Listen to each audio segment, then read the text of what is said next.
कहते हैं हमारी ही दुनिया में ना जाने कितनी दुनियाएं और बसती है, मगर इंसान सिर्फ उसे ही मानता है जिसे वो देख सकता है। काली अमावस की रात थी। चारों ओर सिवाय हवाएं और शोर के अलावा कुछ भी नहीं था।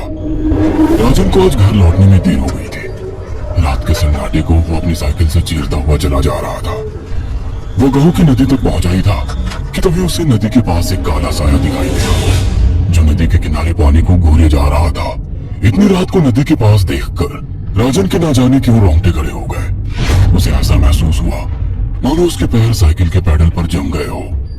राजन कपकपाते हुए होठों से बोला, कौन है वहां पर? राजन ने इतना बोला ही था कि अचानक वो साया बिजली की रफ्तार से दौड़ता हुआ राजन के नजदीक आ गया। राजन की नजर जैसे ही उस साये पर पड़ी, उससे एक भयानक चीख निकल गई। इस घटना के 1 महीने बाद अर्जुन का सारा ध्यान ड्राइविंग पर था। उसकी पत्नी शिखा कार में ड्राइविंग सीट के बगल में बैठी हुई एक मैगजीन पढ़ रही थी। शिखा ने मैगजीन रखकर अर्जुन की ओर देखकर कहा, और कितनी दूर रह गया है तुम्हारा गांव अर्जुन? बस थोड़ी दूर रह गया है, आधे घंटे में हम पहुंच जाएंगे। तुम्हारे चेहरे पर इतनी टेंशन क्यों है? टेंशन क्यों नहीं होगी शिखा? मैंने अपनी माँ को बगैर बताए तुमसे लंदन में शादी तो कर ली। पता नहीं माँ तुम्हें देखकर कैसे रिएक्ट करेगी। डोंट वरी अर्जुन, मुझ पर भरोसा रखो। तुम्हारी माँ को मनाने की जिम्मेदारी मेरी है। आई होप शिखा ऐसा ही हो। यकीन मानो, अगर ऐसा हुआ ना तो मेरे ऊपर से एक बहुत बड़ा बोझ उतर जाएगा। अब मुस्कुरा भी दो यार। अच्छा, तुम बता रहे थे कि गांव में तुम्हारी बहुत बड़ी हवेली बनी हुई है। कुछ बताओ ना अपनी हवेली के बारे में। अरे 15 मिनट में हम वैसे भी पहुंचने वाले हैं, तुम खुद देख लेना। कुछ ही देर में अर्जुन अपने गांव वीरपुर अपनी हवेली में खड़ा हुआ था। अर्जुन की माँ अर्चना देवी अर्जुन के स्वागत के लिए हवेली के बाहर खड़ी हुई थी। अर्जुन ने दौड़कर अपनी माँ के पैर छुए और डरते हुए बोला, ये शिखा है माँ, मेरी पत्नी। हम दोनों ने लंदन में शादी कर ली। अर्जुन की बात सुनकर अर्चना देवी मुस्कुराकर बोली, कोई बात नहीं बेटा, एक ना एक दिन तो तुझे शादी करनी ही थी। इतना बोलकर अर्चना ने अपनी बहू को गले लगा लिया और वो अंदर आने का इशारा करती हुई वहां से चली गई। अर्जुन को अपनी माँ का ये बिहेवियर देखकर बहुत ज्यादा हैरत हुई। उसे उसकी माँ इस बार बहुत बदली हुई सी लगी। अर्जुन पूरे 10 साल बाद लंदन से आया था। अर्जुन उन्हीं ख्यालों में खोया हुआ था कि उसके कानों में उसकी पत्नी शिखा की आवाज टकराई। अब क्या बाहर ही खड़े रहने का इरादा है क्या? अंदर नहीं चलोगे? कौन से ख्यालों में गुम हो गए? मुझे लगा था माँ को मेरी शादी के बारे में जानकर बुरा लगेगा, मगर माँ को तो जैसे कोई फर्क ही नहीं पड़ा। अजीब आदमी हो, ये तो अच्छी बात है। मुझे मेहनत करने की जरूरत ही नहीं पड़ी। चलो अब अंदर भी चलो। अर्जुन और शिखा अंदर की ओर चले गए। अर्जुन ने देखा कि उसकी हवेली में सन्नाटा पसरा हुआ था। उसे याद था कि उसकी हवेली में बहुत सारे नौकर चाकर हुआ करते थे। डाइनिंग टेबल पर डिनर के दौरान अर्जुन अपनी माँ से जो बोला वो सुन उसकी पत्नी शिखा और रहस्यमय अंदाज में मुस्कुराकर लगातार देखे जा रही थी। माँ, हवेली के सारे नौकर कहाँ गए? मैंने सबको छुट्टी दे दी बेटा। लेकिन क्यों माँ? तुम्हें तो काम करने में बहुत ज्यादा तकलीफ होती होगी। नहीं बेटा, मुझे कोई तकलीफ नहीं होती। कुछ वक्त से मुझे सुकून और सन्नाटा अच्छा लगता है। अर्जुन इससे पहले अपनी माँ से कुछ कहता कि उसकी माँ ने उसे बोलने से रोक दिया। अर्जुन चुपचाप खाना खाने लगा। खाने के बाद अर्जुन और शिखा बेडरूम में चले गए। अर्जुन बेड पर सोच में लेटा हुआ था कि अचानक शिखा अर्जुन से लिपट गई और वासना का तूफान अपने चरम पर पहुंच गया था। अचानक शिखा के दरवाजे पर 2 लाल लाल आंखें दिखाई दिए। उसे ऐसा लगा जैसे कि कोई उसे देख रहा हो। शिखा ने तुरंत बेड से उठकर अपने कपड़े पहन लिए। क्या हुआ शिखा? अर्जुन, मुझे ऐसा लगा जैसे कोई हम दोनों को देख रहा हो। पागल हो गए हो क्या? हवेली में सन्नाटा पसरा हुआ है, एक भी नौकर चाकर नहीं है। तुम्हें वहम हुआ होगा। तुमने तो सारा मूड खराब कर दिया शिखा। अब सो जाओ। उस रात अर्जुन तो गहरी नींद में सो गया, मगर शिखा की आंखों से नींद कोसों दूर थी।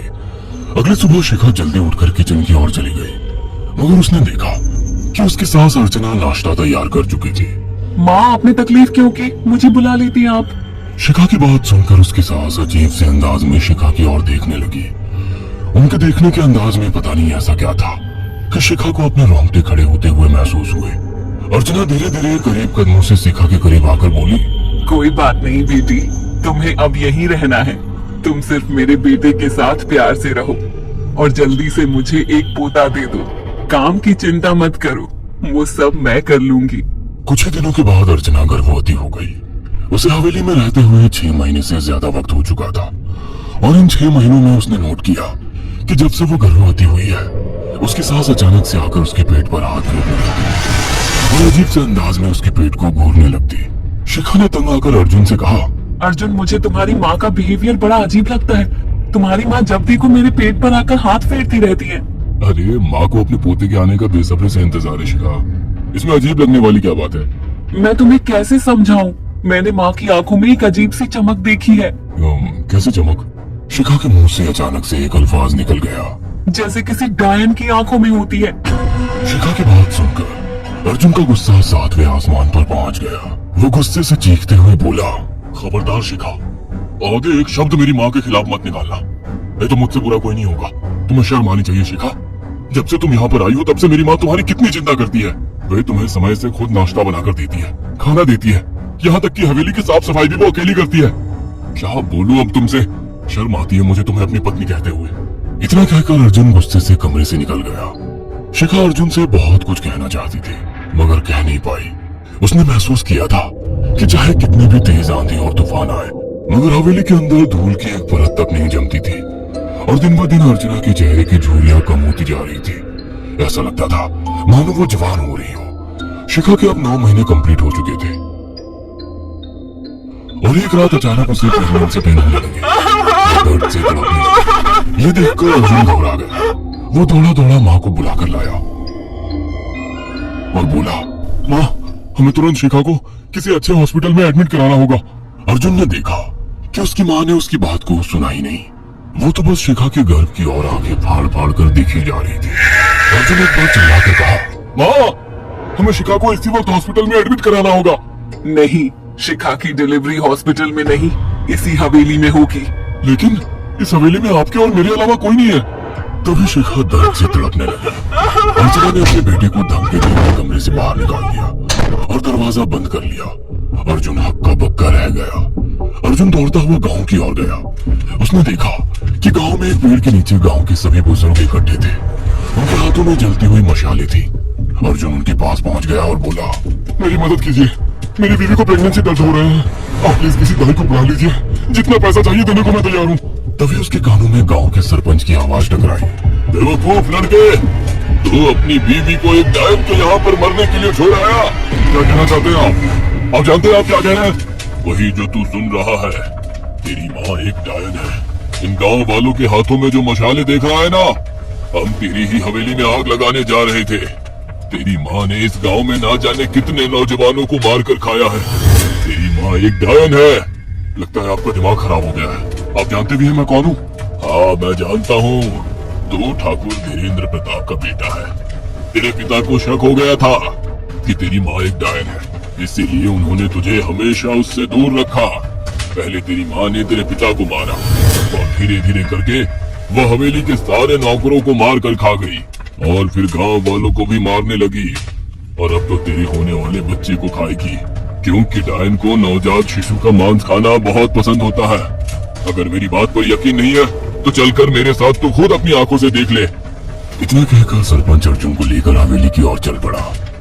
उसके पीछे कई लोग थे जो जलती मशाले पकड़े हुए थे।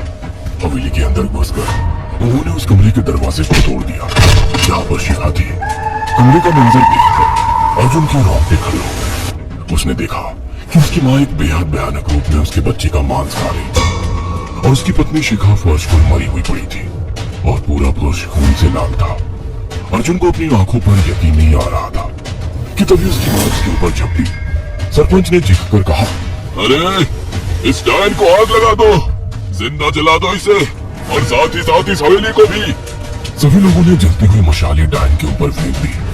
देखते ही देखते डायन दर्द से चीखने और चिल्लाने लगी और कुछ देर में वो जलकर राख हो गई। हवेली में आग लग गई। सभी लोग अर्जुन को खींचकर बाहर ले आए। अगले दिन अर्जुन अपनी पत्नी की यादें साथ लेकर आंखों में आंसू लिए दोबारा लंदन वापस चला गया। अगर आपको हमारी ये कहानी पसंद आई हो तो इसे लाइक और शेयर करना ना भूलें। साथ ही ऐसी और नई कहानियों के अपडेट्स पाने के लिए हमारे चैनल अक्षु टीवी को जरूर सब्सक्राइब करें।